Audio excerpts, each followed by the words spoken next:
की न्यूज के लिए हमारा चैनल सब्सक्राइब कीजिए और लाइक कीजिए, कमेंट कीजिए और हमें कमेंट में बताएं। पाकिस्तान के खुश करना, सेटिस्फाई करना हुकूमत में बने रहने के लिए, तो धीरे धीरे पाकिस्तान जितना भी प्रोग्रेस की तरफ था या डेवलपमेंट की तरफ था, स्पोर्ट्स में बहुत अच्छा था, पाकिस्तान एयरलाइंस का बहुत रुतबा था। मुझे याद है पाकिस्तान की हॉकी टीम, पाकिस्तान की स्क्वैश टीम, पाकिस्तान की polo team, yachting teams. I was an avid reader about Pakistan. धीरे धीरे पाकिस्तान इससे भटक गया।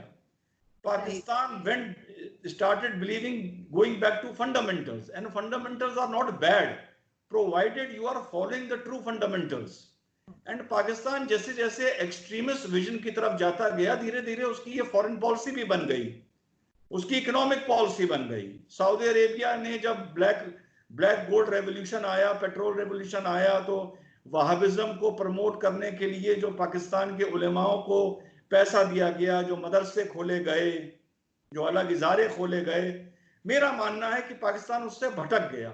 अब जैसे जैसे पाकिस्तान भटक गया तो India also can not keep on sitting like a duck. India से भी रिएक्शनरी आवाजें उठनी शुरू हुई। इंडिया का भी एक नेशनलिज्म टुवर्ड्स पाकिस्तान, एक जो हम लोगों का आइडिया ऑफ नेशनलिज्म था, वो ज्यादा कट्टर होता गया, ज्यादा स्ट्रांग होता गया, अनकॉम्प्रोमाइजिंग भी होता गया। और धीरे धीरे आज जो हालात हैं, जो न्यू जनरेशन है, वो मेरे हिसाब से पाकिस्तान और पाकिस्तान की भी जो होगी इंडिया को लेके, और इंडिया की जो पाकिस्तान को लेके, वो ज्यादा अनकॉम्प्रोमाइजिंग हो गई है बनिस्बत हम लोगों की और हम लोगों से पहले की। तो things are not improving, they are deteriorating. तो सर, हमें हमारे अंदर से टॉलरेंस क्यों खत्म हो गई है? जैसे मैं देखती हूँ कि अगर इंडिया में कोई ऐसी बात होती है जो इंडियंस को पसंद ना आए या वहाँ उनके लीडर्स को पसंद ना आए, कोई जलसा जुलूस हो रहा है, कोई रैली हो रही है, पॉलिटिकल रैली हो रही है, वहां कोई ऐसी बात कर दे जो उनको ना पसंद हो, तो वो कहते हैं पाकिस्तान चले जाओ। सेम पाकिस्तान में अगर कोई ऐसी बात करे जिससे इनको लगे कि जी ये तो पीस की बात कर रहे हैं, ये तो भारत को बुरा भला नहीं कह रहे, तो वो कहते हैं जी आप इंडिया चले जाएं। ये इस तरह का माइंडसेट क्या शुरू से था या अब हो गया हमारा? देखिए, जब इंडिया में किसी बात पर, मैंने आपको पहले आपके सवाल के जवाब में बताया कि धीरे धीरे जो हमारे इंडिया में जो मेजॉरिटी कम्युनिटी है, over a period of time, I agree, उसमें भी एक ऐसी जमात खड़ी हो गई है that has become slightly intolerant towards the tantrums, towards the nuisance of Pakistan.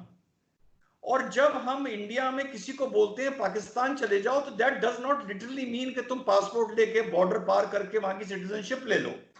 Pakistan India में एक सिनोनिम बन गया है एनिमी का, एक सिनोनिम बन गया है एंटी नेशनल का।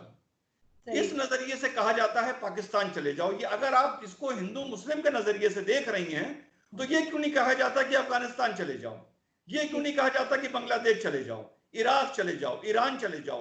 पाकिस्तान का नाम क्यों लिया जाता है? तो it is more of an enemy for India rather than a Muslim state, जिसको यहाँ के नेशनलिस्ट, चाहे हिंदू हो चाहे मुसलमान हो, वो उसको बुरा मानते हैं या बुरा कहते हैं। तो it is not about Muslim and Hindu, it is about our enemy. जी बिल्कुल।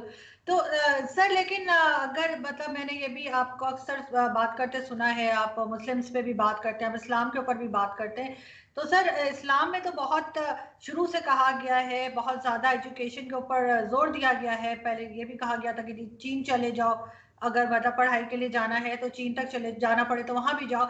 तो सबसे कम एजुकेशन सर ऐसा क्यों लगता है कि मुस्लिम्स में ही है, चाहे वो भारत के हों चाहे कहीं के भी हों? अब इंडिया में भी जो है वो मेरी पहले भी जो इंडियन लोगों से बात हुई अपने शो पे भी, उन्होंने यही बताया कि एजुकेशन में बहुत पीछे है मुस्लिम्स भारत के अंदर। ऐसा क्यों है?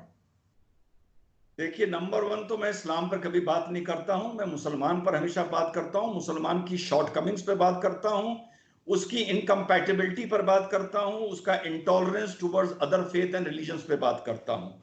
मैं इतना आलिम हूं, ना मुझे यह हक है कि मैं इस्लाम पर बात करूं, पहली चीज। दूसरी बात, जो भी आपकी अभी तक इतने लोगों से बात हुई होगी, सबने ये कहा होगा कि education is a problem in Muslims. No, not at all. Uneducated Muslim for me is a better compatible Muslim than an educated Muslim. Education in Muslims does not help a Muslim to become compatible towards other religion and become tolerant. No. Problem पूरी मुल्क में, हमारे पूरी दुनिया में पढ़े लिखे मुसलमान ने ही खड़ी करी है। बेचारे अनपढ़ जाहिल मुसलमान ने तो अपनी दो रोटी के लिए कहीं रिक्शा चलाया, कहीं तांगा चलाया, कहीं पंचर जोड़ा, कहीं पेंट करा, कहीं डेंटिंग करी। He is not a problem for society, he is contributing to society. The problem is the educated Muslims who behave that they are secular, who behave that they have an open mind, but उनका जो दिमाग है और उनकी जो सोच है वो अनपढ़ जाहिल मुसलमान से भी खराब है और बंद है। लेकिन जब ये जो वर्ग है पढ़ा लिखा मुसलमान का, जब गैर मुस्लिम से बात करता है तो वो अपने को सेकुलर प्रोजेक्ट करता है और गाली किसको खिलवाता है? मौलानाओं को, उलेमाओं को, अनपढ़ गरीब मुसलमान को। हकीकत यह है कि उलेमा हो, चाहे क्लर्जी हो, चाहे किसी रिलीजन के रिलीजियस स्कॉलर्स हो, उनका माइंडसेट जो होता है वो अपने रिलीजन के ही इर्द गिर्द भागता है, जैसा हमारे उलेमाओं का भागता है। फर्क इतना है कि और इजारों में और मजहबों में जो पढ़ा लिखा आदमी है, ही नोस कहां पर उसको लाइन ड्रॉ करनी है, रिलीजन को कहां रोकना है, उसके अलावा कहां प्रोग्रेस की, उन्नति की, तालीम की बात करनी है।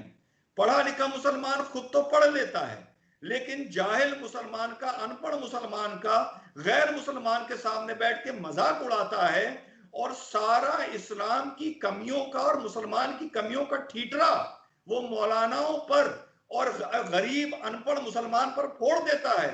हकीकत यह है कि पढ़ा लिखा मुसलमान पूरी दुनिया में, चाहे वो पाकिस्तानी क्यों ना हो, चाहे इंडिया क्यों ना हो, is the reason of all the nuisance and all the defamation what Muslims are facing in the world. लेकिन सर मैंने तो ये भी देखा है कि बहुत जगह पे, हमारे यहाँ तो एक यूनिवर्सिटी में जो है वो एक स्टूडेंट था मशाल खान, शायद आपने उसकी कोई स्टोरी आपने सुनी हो, कि उसको उसी के स्टूडेंट्स साथी जो थे उन्होंने मार दिया था उसके ऊपर ब्लास्फेमी लॉ का बोल के। तो ये एजुकेशन जो है ये दिमाग को खोल क्यों नहीं रही है यहाँ पे स्टूडेंट्स के? वो और ज्यादा जाहिल क्यों होते जा रहे हैं?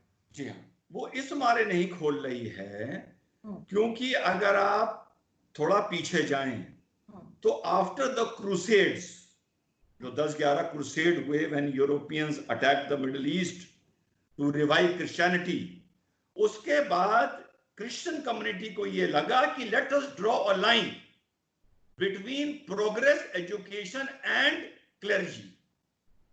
यही बात बुद्धिज्म में हुई, यही बात जुडिज्म में हुई। हम लोगों के यहाँ ये प्रॉब्लम हुई कि हमारे यहाँ घर घर में उलेमा पैदा हो गए, घर घर में दाढ़ी रखने वाले और ऊंचा पजामा पहनने वाले पैदा हो गए। ये काम हम लोगों को क्लर्जी के लिए छोड़ देना चाहिए था और क्लर्जी का रोल हमारी जिंदगी में नमाज, रोजा, हज, ज़कात, फितरे तक ही रुक के रह जाना चाहिए था, जुमे की नमाज के खुतबे तक रह जाना चाहिए था। लेकिन मुस्लिम क्लर्जी जो है, it is an other face of Muslim politics, it has become an another face of Muslim society. उन लोगों ने, उस क्लर्जी के साथ पढ़े लिखे मुसलमान ने एक कनाइवनेंस किया, एक हाथ मिलाया। जैसे सऊदी अरेबिया में वहाबिज्म ने साउद फैमिली के साथ हाथ मिलाया, पूरी दुनिया में क्लर्जी ने पढ़े लिखे मुसलमान के साथ हाथ मिलाया। पढ़े लिखे मुसलमान ने अपने विजडम को क्लर्जी के मौलानाओं के सुपुर्द कर दिया। वो टाई पहनेगा, बो पहनेगा, इंग्लिश स्पीकिंग होगा, वेल एजुकेटेड होगा, लेकिन आप जब उसको एक्सप्लोर करते जाएंगे, मैं ये मानता हूं मेरे सामने पढ़े से पढ़ा मुसलमान आप रख दीजिए, 20 सवाल मैं पूछूंगा और उसको मैं एक्सपोज कर दूंगा कि उसका माइंडसेट एक जाहिल अनपढ़ मुसलमान से भी ज्यादा कट्टर है और ज्यादा खराब है, क्योंकि वो अडल्ट्रेट हो चुका है। सही, बिल्कुल। सर यहाँ पे मैं 1 मिनट के लिए आपको रोकूंगी। इज इट पॉसिबल कि ये लाइट आपके ग्लासेस पे डायरेक्ट पड़ रही है? लाइट ग्लासेस हो सकती है? आप बताइए। अभी भी आ रही है ये कोई दूसरी लाइट है? नहीं ये नहीं आ रही है, पीछे का दरवाजा बंद करो, याद है जब दिन वीडियो बना रहे थे तो दरवाजा भेड़ दो हल्का सा बस पीछे से। इसको एडिट ना करिएगा, बहुत मजेदार बात बता रहा हूं मैं आपसे। नहीं नहीं सर, मैं नहीं करूंगी एडिट, ऐसे ही हाँ, चला ये बिल्कुल न्यू विजन दे रहा हूं मैं आपको।